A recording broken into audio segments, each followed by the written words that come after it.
noi siamo fortunati perché abitiamo Trieste.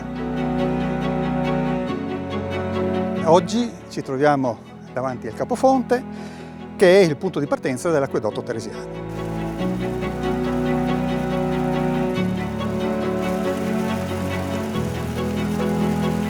L'acquedotto teresiano è il tentativo di trovare l'acqua presso delle sorgenti, presso il territorio proprio della periferia della città di Trieste.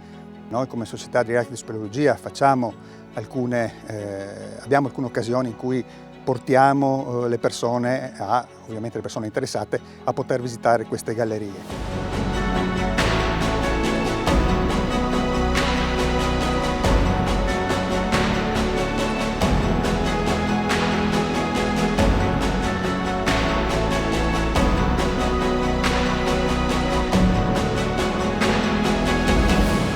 Signori, buongiorno a tutti e siamo qui a parlare di acquedotti. Quello che vedremo oggi e l'argomento che tratteremo oggi è proprio quello degli acquedotti. E dove ci troviamo in particolar modo? Ci troviamo all'ingresso storico, all'ingresso ufficiale, possiamo chiamarlo così, di quello che era l'acquedotto teresiano.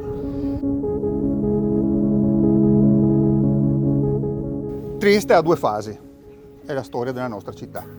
Una prima fase è la Trieste romana, che comunque aveva un certo numero di abitanti, era comunque un centro relativamente, benestante, si stava bene, e per cui ha dovuto affrontare il problema dell'acqua. Abbiamo sempre detto, cittadina, centro abitato, uno dei grandi problemi è fornire l'acqua agli abitanti del centro abitato, questo nel piccolo e nel grande. Trieste, per quanto riguarda l'epoca romana, costruisce degli acquedotti. Il principale è quello che viene dalla Varosandra. Ce n'erano altri due, non ben definiti perché sono sparite tutte le tracce. Uno che veniva da questo rione, non si sa bene dove, e un altro che doveva venire lungo il torrente Sette Fontane, per cui oltre la collina. La Tergesta romana si alimenta con questi acquedotti.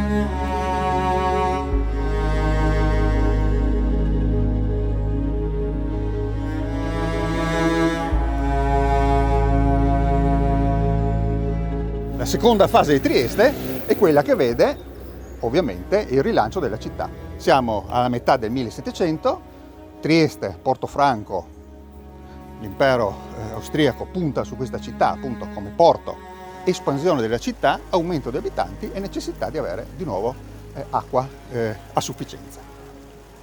Bisogna fare qualcosa. Cosa si fa? Quando i tecnici imperiali di Vienna vengono qui, cominciano a girare e trovano un terreno praticamente non costruito e non edificato.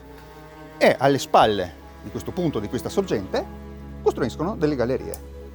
Una galleria qua, poi vedremo ce ne sono anche altre in giro per Rione, gallerie che vanno, inoltrandosi nella roccia, vanno in cerca delle piccole vene d'acqua che appunto la roccia conteneva.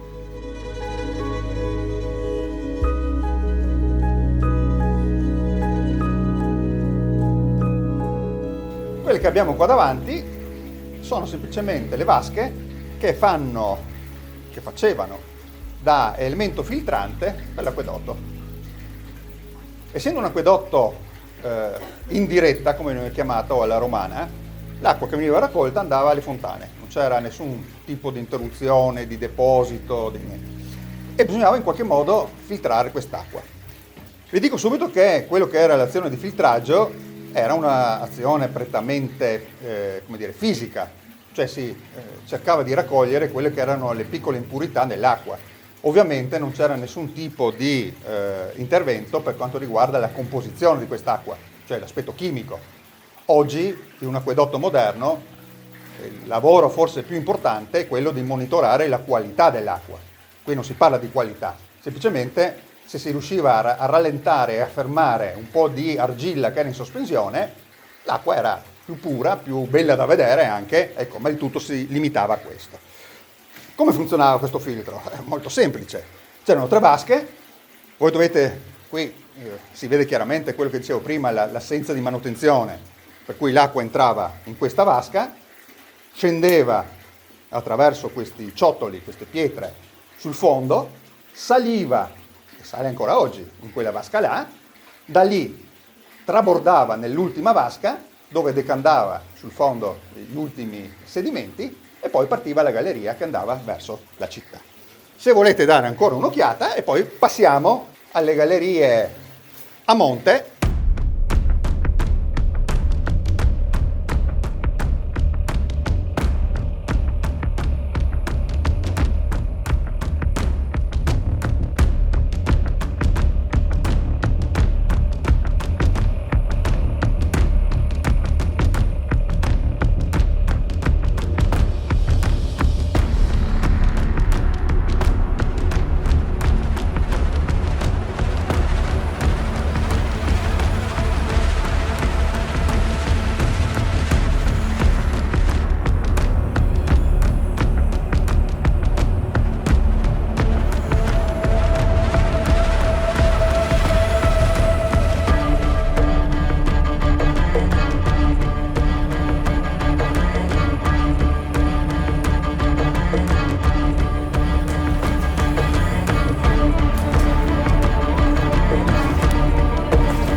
A monte del capofonte ci sono qualche centinaio di metri di gallerie e che sono ancora visitabili e sono secondo me molto interessanti proprio perché rappresentano la testimonianza di un'epoca, di un lavoro, di un impegno dei nostri padri, dei nonni, forse anche qualcuno ancora più dietro nelle generazioni, persone che si sono dedicate proprio per risolvere questo grave problema che pesava su Trieste, che era la scarsa quantità di acqua, per cui il tentativo di dare più acqua possibile a una città in piena espansione.